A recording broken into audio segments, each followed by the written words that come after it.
तर आज आहे दीप अमावस्या आणि दीप अमावस्याच्या सगळ्यांना शुभेच्छा आणि शुभ सकाळ. तर सकाळी अगदी 2 दिवसापासून खूप पाऊस चालू आहे आणि त्यानंतर मस्त असे झाडांना फुलं खूप छान आलेली आहे आणि पाऊस आहे ना अगदी शनिवार रविवार अगदी छान पडून गेलेला आहे, जोरदार मस्त.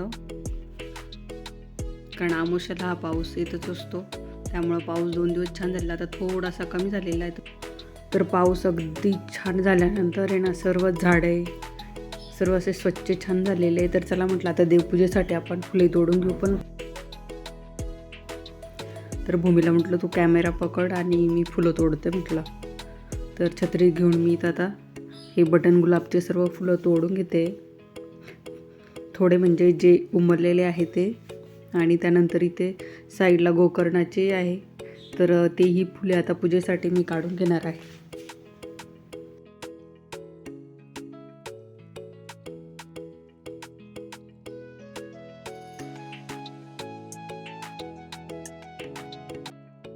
तर हे कणकेचे दिवे दीपामावस्येला बनवत असतात. तर आपल्या घरातील सर्व दिवे छोटे मोठे असेल ते स्वच्छ घसून देवाजवळ आपल्याला ते पूजा करायची आहे. तर त्यापूर्वी त्या देवांना ओवाळण्यासाठी आपल्याला कणकेचे दिवे करायचे किंवा त्या दिवांना ओवाळण्यासाठीही आपल्याला कणकेचे दिवे बनवून घ्यायचे. त्यासाठी मी त्या कप पाणी घेतलं होतं आणि त्यात थोडासा गूळ वितळल्यानंतर गव्हाचं पीठ त्यात मळून घेतलं आहे आणि त्यात तुम्ही तुपही टाकू शकता.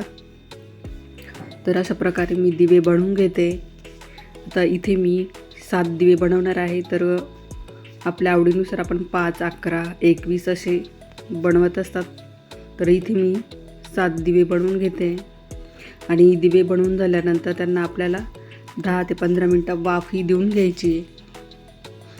तर असे इथं मी 7 दिवे बनवून घेतले आणि यानंतर आता दिव्यांना आपण वाफ देऊन घेणार आहोत 10 ते 15 मिनटं. त्यासाठी मी ते एक पातेलं ठेवते आणि पातेल्यामध्ये मी पाणी टाकून ठेवलं आहे आणि त्यानंतर वरती चाळणीमध्ये दिवे ठेवले आणि आता झाकून ठेवून आपण 10 ते 15 मिनटं छान अशी वाफ काढून घेऊया.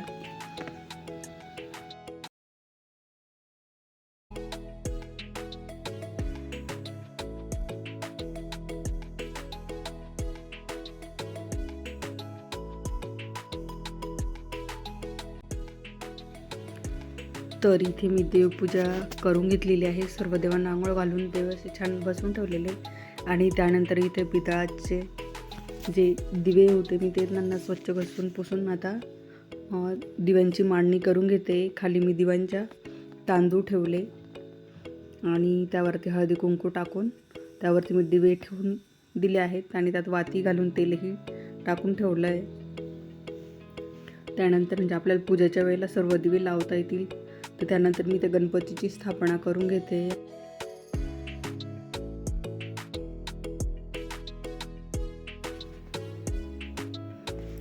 तर यानंतर मी सर्व दिवे लावून घेतले आणि आता मी गणपतीची पूजा करून घेते आणि नंतर सर्व दिव्यांची पूजा करून घेणार आहे.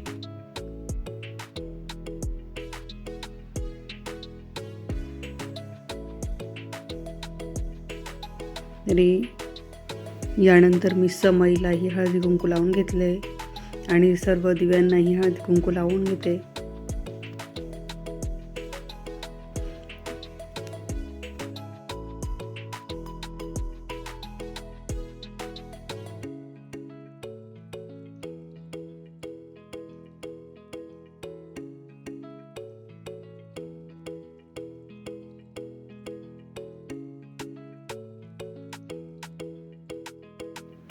आणि यानंतर इथे मी कणकेचे दिवे घेतले, वाती टाकून त्यामध्ये तूप टाकून घेतलं आहे आणि सर्व दिव्यांना हळदी कुंकू लावून घेते. दिवेही मी पेटवून घेतले आणि ह्याच दिव्यांनी त्या आपल्या दिव्यांना ओवाळून घेते.